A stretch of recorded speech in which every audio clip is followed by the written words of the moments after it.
गुरुदेव, हमने संहारकासुर को चारों दिशाओं में भेज दिया है। शीघ्र ही असुर और दैत्य एकत्रित होना आरंभ हो जाएंगे। होने दो एकत्र तारकासुर। अपनी शक्तियों को और बढ़ाओ और संपूर्ण सृष्टि पर अपना विजय ध्वज फहराने के लिए तैयार हो जाओ। पिताश्री! पिताश्री! पिताश्री! पिताश्री!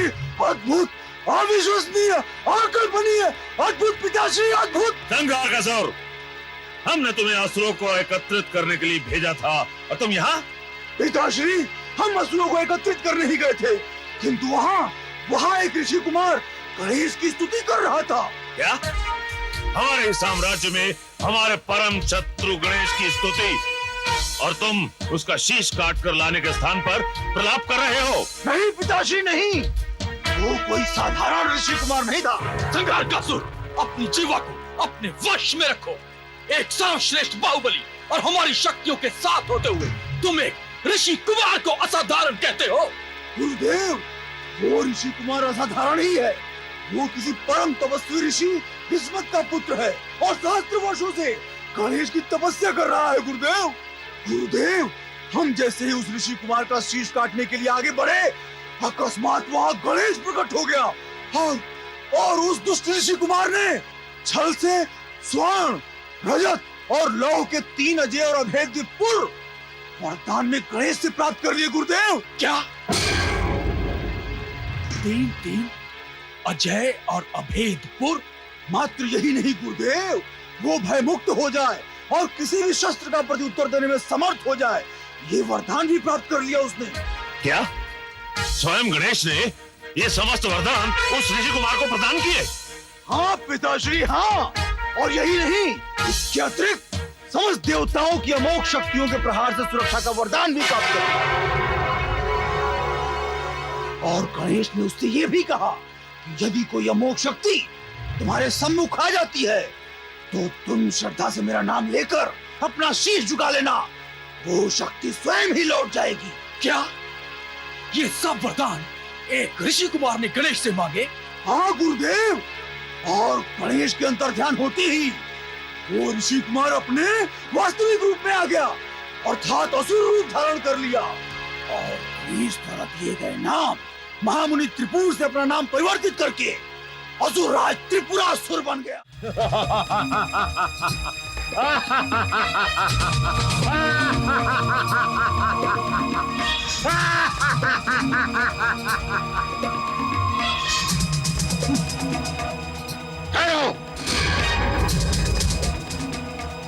और तुम सभी हमारे समक्ष अपना शीश झुकाओ। कौन हो तुम और तुमने कैलाश पर आने का साहस कैसे किया? मूर्ख, समस्त लोगों का विजेता और महाबलशाली दैत्य सम्राट त्रिपुरासुर से उसका परिचय पूछने का परिणाम जानते हो? तुम्हें और कैलाश पर रहने वाले समस्त वासियों को ये मेरी चेतावनी है। क्या से तुम सब लोग हमारी पूजा करो, मात्र हमारी पूजा, और ये हमारा आदेश है। और ध्यान से सुनो, मुझे छोड़कर किसी और की पूजा करने वाले का शीश काट कर धरती को अर्पित कर दिया जाएगा। अर्पित तो तुम्हारा शीश होगा दुष्ट असुर, जो तुमने कैलाश पर आकर कैलाशवासियों को ललकारने का दुस्साहस किया है। दुस्साहस नहीं, यह हमारी चेतावनी है इंद्र, चेतावनी। महाबली महापराक्रमी दैत्य सम्राट त्रिपुरासुर के समक्ष अपनी जीवा चलाकर तुमने अपनी मृत्यु को ही आमंत्रित नहीं किया है। अभी तुम मेरे प्रहार के लक्ष्य बन गए हो। अब इसका दुष्परिणाम भी देखो इंद्र। दुष्परिणाम? संभवतः तुम देवेंद्र की शक्ति से परिचित नहीं हो अहंकारी। शक्ति का अर्थ तो योद्धा जानते हैं अग्निदेव। अप्सराओं के नृत्य में रमे रहने वाला इंद्र क्या जाने शक्ति का अर्थ। एक दुष्ट असुर, तुम अपनी शिष्टाचार की मर्यादा तोड़ रहे हो। शांत होकर अति शीघ्र यहाँ से निकल जाओ, अन्यथा हमारा प्रहार तुम्हारी मृत्यु का कारण बन जाएगा।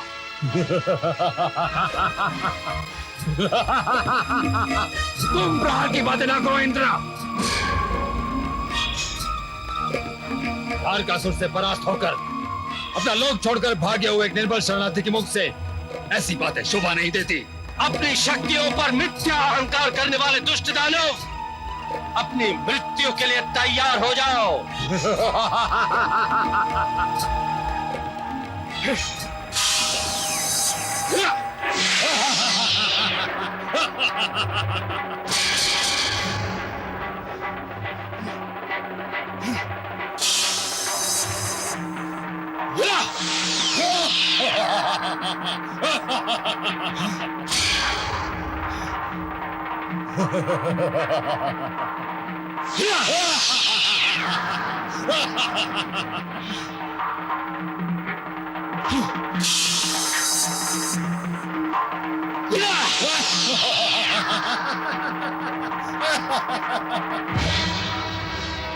हे देवेंद्र, ये कोई साधारण असुर प्रतीत नहीं हो रहा है।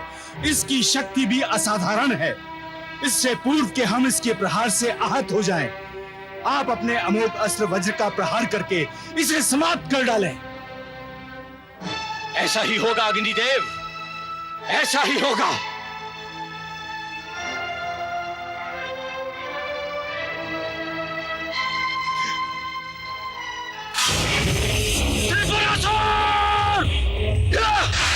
ओम गं गणपतये नमः। ओम गं गणपतये नमः।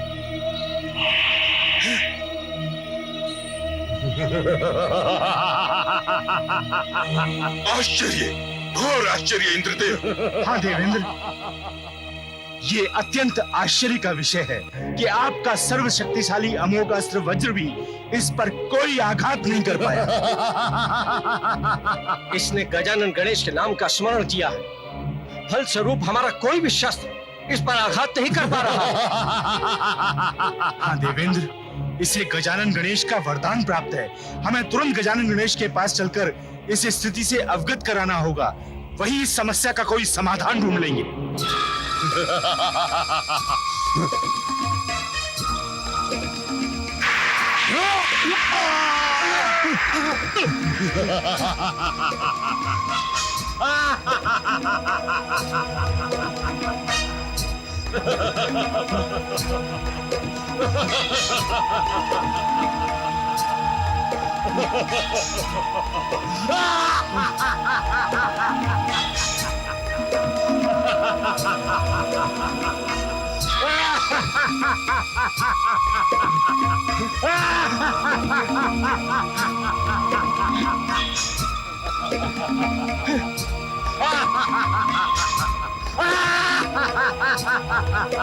रक्षा करें, रक्षा करें, रक्षा करें, रक्षा करें।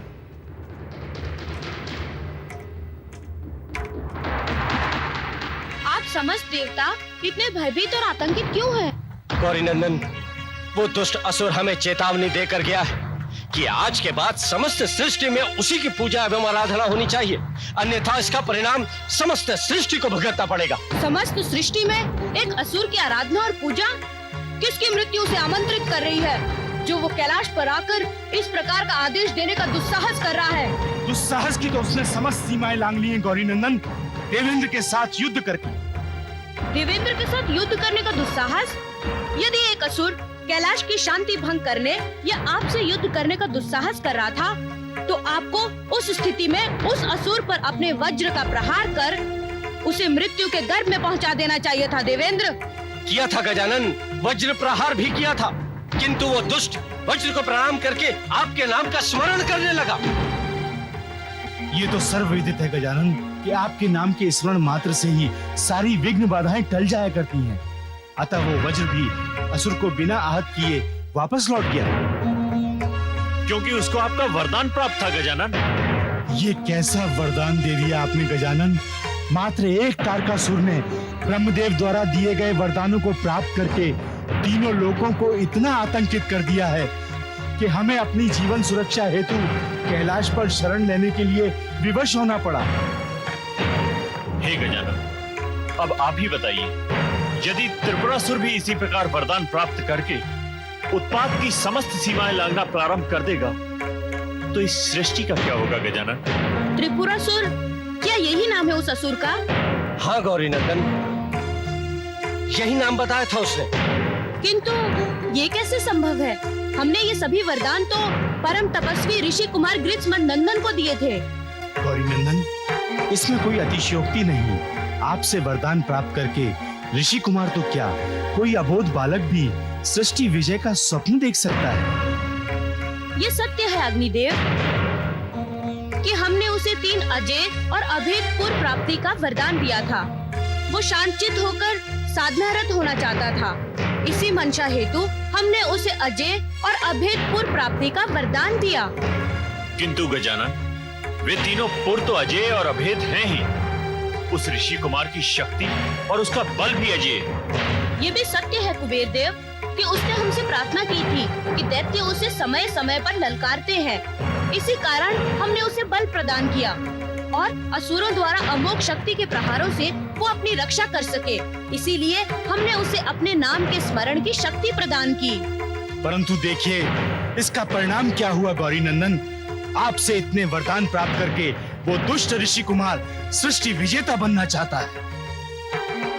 गौरी नंदन, महादेव के कैलाश से चले जाने के पश्चात संपूर्ण कैलाश तो शोकाकुल था ही, और अब त्रिपुरासुर के अकस्मात आक्रमण के पश्चात कैलाश वासियों का मनोबल बिल्कुल टूट गया है।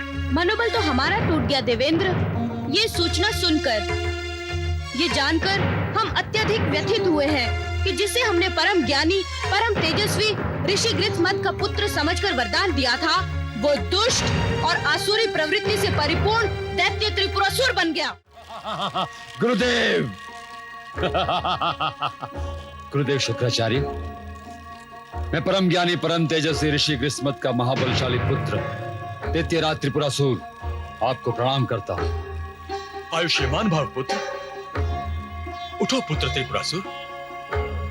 त्रिपुरासुर, तुम्हें भला कौन नहीं पहचानता? तुम्हारे बाहुबल से, तुम्हारी तपस्या से संपूर्ण असुर साम्राज्य परिचित है। क्यों दैत्य सम्राट तारकासुर? हाँ गुरुदेव, आपका कथन पूर्णतः सत्य है। दैत्य सम्राट, हमने सुना है कि तुमने तीनों लोकों पर अपना आधिपत्य स्थापित कर एक पर स्वयं तथा इंद्रलोक व यमलोक पर अपने दोनों पुत्र तारकक्ष और कमलक्ष को सिंहासन पर बिठा दिया है। तुमने सत्य ही सुना है त्रिपुरासुर। दैत्यराज त्रिपुरासुर का वो मूर्ख।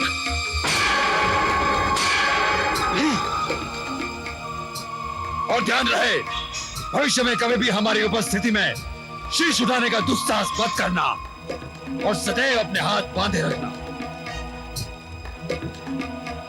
हमारे सम्मुख स्वतंत्र रूप से बात करने का अधिकार संपूर्ण सृष्टि में मात्र 2 श्रद्धे को है।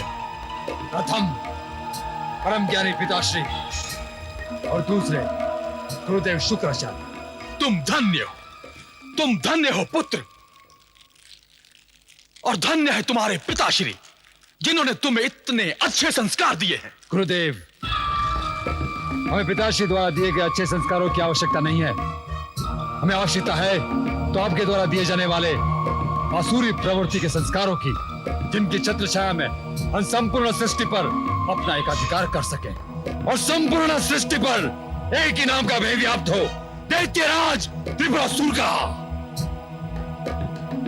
अवश्य होगा पुत्र, अवश्य होगा। जब तुम्हें स्वयं गणेश से वरदान प्राप्त है तो भला संपूर्ण सृष्टि में तुम्हारा सामना कौन कर सकेगा?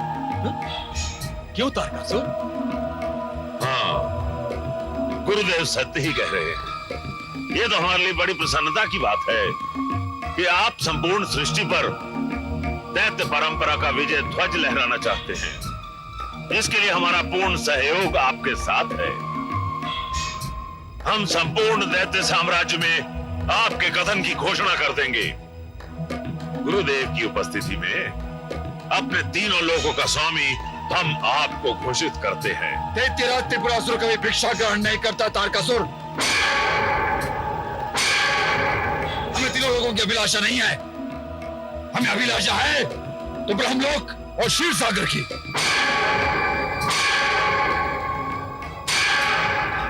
सर्वप्रथम हम इन दोनों स्थानों पर अपना अधिकार प्राप्त करना चाहते हैं। तत्पश्चात कैलाश हमारा लक्ष्य होगा। त्रिपुरासुर, वास्तव में तुम ही संपूर्ण सृष्टि के सम्राट बनने का अधिकार रखते हो। त्रिपुरासुर, लक्ष्य प्राप्ति के लिए स्वप्न देखना आवश्यक होता है, क्योंकि जब तक तुम स्वप्न ही नहीं देखोगे तो उन्हें साकार करने का साहस कहां से लाओगे? ये मात्र स्वप्न नहीं है गुरुदेव, ये ऐसी सत्यता है जो अति शीघ्र आपके सम्मुख चरितार्थ होकर रहेगी। गुरुदेव, हमें आशीर्वाद दें कि हम अपने लक्ष्य में सफल हो। विजयी भव पुत्र, सृष्टि सम्राट बनो, ये मात्र हमारा आशीर्वाद नहीं है, अपितु दैत्य गुरु शुक्राचार्य का वचन है। अपने गुरुदेव का वचन पूर्ण करना दैत्य सम्राट त्रिपुरासुर भली भांति जानता है। गुरुदेव, अपने प्रिय शिष्य दैत्य सम्राट त्रिपुरासुर को आज्ञा दें। जाओ पुत्र जाओ, हमारा आशीर्वाद सदैव तुम्हारे साथ रहेगा। प्रणाम गुरुदेव।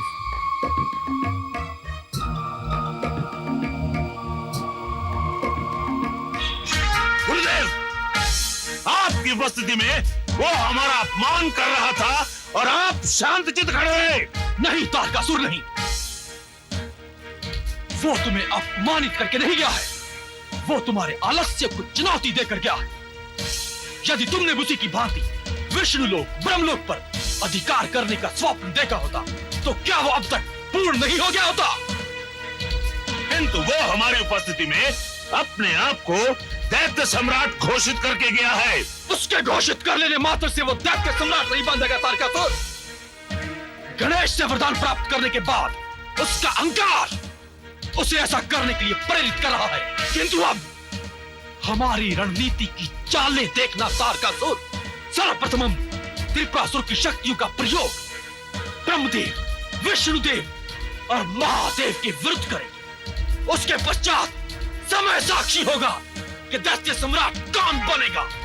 त्रिपुरासुर की शक्तियों का प्रयोग तुम्हारे दैत्य सम्राट बनने के लिए एक साधन है, साधन तारकासुर। त्वं चिन्मयः, त्वमानन्दमस्त्वं ब्रह्ममयः, त्वं सच्चिदानन्दाद्वितीयोऽसि, त्वं प्रत्यक्षम्। महाबली, महापराक्रमी दैत्य सम्राट त्रिपुरासुर। सर्वजगदिदं तत्तो जायते, सर्वजगदिदं तत्तस्तिष्ठति, सर्वजगदिदं त्वयि लयमेष्यति, सर्वजगदिदं त्वयि प्रत्येति, त्वं भूमिर्। हे मूर्खाचार्य, ये किसकी पूजा आराधना कर रहे हो तुम? क्या तुम्हें इतना भी ज्ञान नहीं है कि हमारे साम्राज्य में मात्र एक ही पूजा होती है, और वो है महाबली, महापराक्रमी दैत्य सम्राट त्रिपुरासुर। इसके अतिरिक्त सभी पूजाएं प्रतिबंधित हैं। आज से तुम मात्र हमारी पूजा करोगे, मात्र हमारी। और एक बात ध्यान से सुनो, हमारी अवज्ञा तुम्हारी मृत्यु का कारण बनेगी। कौन हो तुम? कैसी पूजा उपासना की बात करते हो? उपासना श्रद्धेय की होती है, तुम जैसे उद्दंड निकृष्ट की नहीं। है मूर्खाचार्य, अपने जीवा पर अंकुश लगाओ, अन्यथा त्रिपुरासुर की क्रोधाग्नि में भस्म होकर रह जाओगे। महादेव की उपासना करने वाले किसी भी प्राणी को मृत्यु का भय विचलित नहीं करता। अहंकारी मूर्ख। दैत्य सम्राट त्रिपुरासुर के समक्ष इतनी अशिष्टता करने वाला कोई भी प्राणी जीवित नहीं रह सकता। तुम दंड के भागी हो, तुम्हें मृत्यु दंड देता हूं। ठहरो। महादेव, आचार्य धर्मनंदन को अपमानित करने का दुस्साहस करने वाले दुष्ट सुर, तुम्हें अपनी मृत्यु का लेश मात्र भी भय नहीं, तुम्हें इसका दंड अवश्य मिलेगा। क्षमा करें महादेव, महादेव क्षमा करें, क्षमा करें महादेव। देवाधिदेव, हमें क्षमा करें। आपकी उपस्थिति का हमें अंश मात्र भी आभास नहीं था देवाधिदेव, अन्यथा हम कदापि इस आश्रम में तो क्या इसके आसपास भी आने का दुस्साहस नहीं करते। महादेव, हमारे अपराध को क्षमा करें, क्षमा करें महादेव। तुम्हारी क्षमा याचना तुम्हारी मृत्यु का भय है दुष्ट, तुम्हारे प्रायश्चित का परिणाम नहीं। यह अहंकारी कदापि क्षमादान के योग्य नहीं है महादेव। इसकी उद्दंडता का दंड इसे मृत्यु दंड के रूप में अवश्य दे देवाधिदेव। हे श्रद्धेय धर्मनंदन, आप तो आचार्य हैं, क्षमादान तो आपकी प्रवृत्ति है। आपके सम्मान में हमारे द्वारा जो अभद्र व्यवहार हुआ उसके लिए हम करबद्ध होकर क्षमा याचना करते हैं। दुष्ट, तुमने आचार्य का अपमान ही नहीं किया, अपितु हमारे आत्मसम्मान को आहत भी किया है। और यही नहीं, तुमने हमारी साधना में विघ्न भी उत्पन्न किया है। क्षमा करें महादेव, क्षमा करें। हम भी आपसे यही निवेदन कर रहे हैं कि इस आश्रम में आपकी साधना बार बार खंडित होती रहेगी। असुरों के आक्रमण आपकी साधना को निर्विघ्न नहीं करने देंगे। किसमें इतना साहस है जो हमारे आश्रम में आकर देवाधिदेव की समाधि भंग कर सके? दैत्यों की मायावी शक्ति से तो आप परिचित हैं ही आचार्य, तो किसी का भी रूप धारण करके समाधि में विघ्न उत्पन्न कर सकते हैं। महादेव, हमें गजानन गणेश द्वारा अजय और अभेद्यपूर्ण वरदान में प्राप्त हुए हैं, अतः आप हमारे उस भवन में सहर्ष आमंत्रित हैं, जिस भवन में अनंत काल तक आपकी साधना कोई अवरोधित नहीं करेगा। तुम हमारी साधना की नहीं, अपने जीवन की चिंता करो त्रिपुरासुर। पुनः इस प्रकार की धृष्टता तुम्हारी मृत्यु का कारण बन जाएगी। महादेव, आपकी आज्ञा शिरोधार्य है, मुझे क्षमा करें आचार्य। त्रिपुरासुर का अपमान, दैत्य सम्राट त्रिपुरासुर का अपमान, जिसके आतंक से समस्त सृष्टि भयभीत हो, जो समस्त लोगों का अजय शासक त्रिभुवन नरेश बनने वाला हो, उस महापराक्रमी त्रिपुरासुर का अपमान, घोर अपमान। और वो भी आज अकिंचन भृगुवंशी पुरोहित द्वारा। यदि महादेव बीच में ना आते तो आचार्य पुरोहित हमारे प्रहार का लक्ष्य बनकर मृत्युदंड का भागी हो जाता। महादेव के द्वारा यदि हमारे पूर्वों के ध्वस्त होने का श्राप मुझ पर ना होता तो विघ्नेश्वर गणेश की शपथ, हम महादेव के कृत्य का दंड दे चुके होते। हमें अपने भविष्य की रणनीति बनानी होगी, समस्त सृष्टि पर अपना विजय ध्वज फहराने की योजनाओं की शीघ्र ही रचना करनी होगी। अरे, ये तो विश्वकर्मा है, शिल्पकार विश्वकर्मा। संभवतः तुम ही हमारी रणनीति का पहला चरण हो। महामुनि विश्वकर्मा,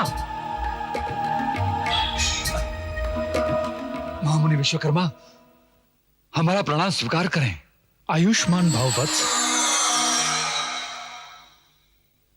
परंतु हम आपके परिचय से अनभिज्ञ हैं। कृपा करके अपने विषय में बताएं कि आप कौन हैं। हे मुनीश्वर, हम गजानन गणेश के परम भक्त हैं, त्रिपुरासुर।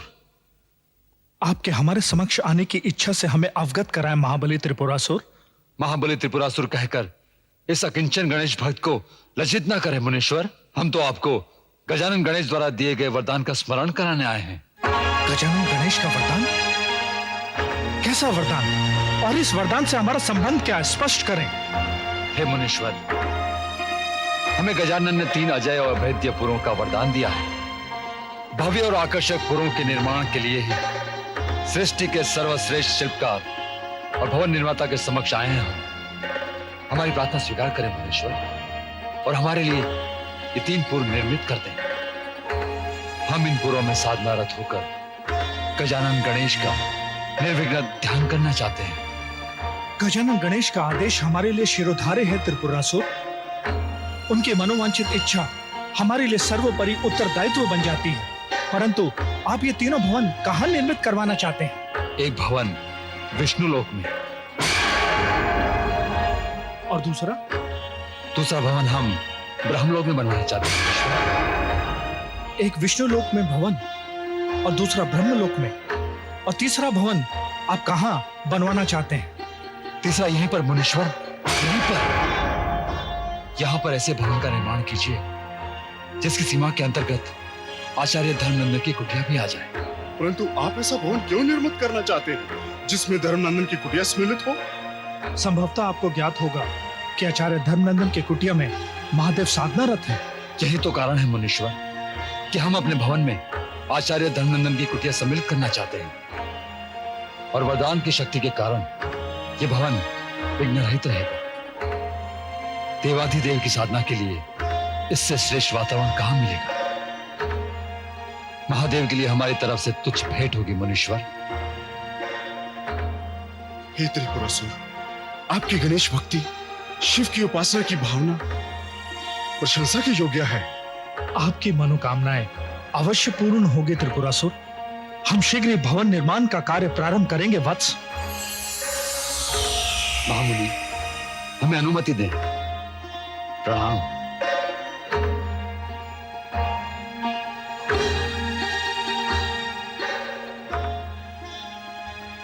हे महामुनि, मुझे त्रिपुरासुर के उद्देश्य पर शंका हो रही है। शंका का तो विषय है ही वीरभद्र। तीनों लोक में एक एक भवन निर्माण करने की पृष्ठभूमि में अवश्य कोई कलुषित भावना दिखाई दे रही है। हमें अतिशीघ्र ब्रह्मदेव और विष्णुदेव को सूचना देनी होगी। स्वामी, कैलाश से लौटने के पश्चात मन सदैव ही देवी पार्वती के लिए चिंतित रहता है। हाँ देवी, कैलाश की चिंता हमें भी सदैव सताती रहती है, किंतु हम भी कुछ करने में असमर्थ हैं। परंतु स्वामी, महादेव के जाने के पश्चात शिवांश की उत्पत्ति कैसे होगी, जिसके लिए पुण्य जैसे व्रत का अनुष्ठान किया गया? और हमारा दुर्भाग्य तो देखिए कि हम ही उसके प्रमुख होता बनाए गए। देवी, ये दुर्भाग्य की बात नहीं है, ये तो समय का प्रभाव है जो सदैव एक जैसा नहीं रहता। प्रणाम लक्ष्मी नारायण। कल्याणमस्तु।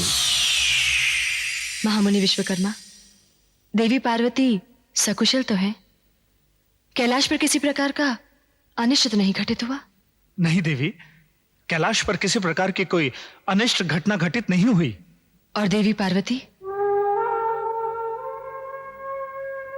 ये क्या महामुनि, आपकी आंखों में अश्रुकण?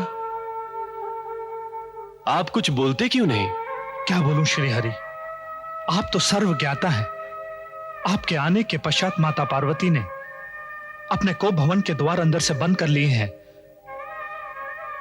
और अन्न जल पूर्णतः त्याग दिया है। ये आप क्या कह रहे हैं महामुनि? महामुनि विश्वकर्मा, क्या आप यही सूचना देने के लिए आए हैं? नहीं श्रीहरि, हम तो जो विकट समस्या उत्पन्न होने वाली है उससे आपको अवगत कराने आए हैं। ऐसी कौन सी समस्या उत्पन्न होने वाली है जिसे आप देवी पार्वती के कोप भवन में जाने से भी अधिक विकट मान रहे हैं? त्रिपुरासुर देवी, दैत्यराज त्रिपुरासुर। त्रिपुरासुर? वो क्या चाहता है? वो चाहता है कि ब्रह्मलोक और यहाँ विष्णु लोक पर अजय और अभेद्य भवन का निर्माण हो। ये कैसे संभव है? यही तो समस्या है देवी। ये संभव है क्योंकि उसने गजानन गणेश से तीनों भवन के निर्माण का वरदान प्राप्त कर लिया है जो अजय और अभेद होंगे। किंतु त्रिपुरासुर भवन का निर्माण ब्रह्मलोक या विष्णु लोक में ही क्यों करना चाहता है?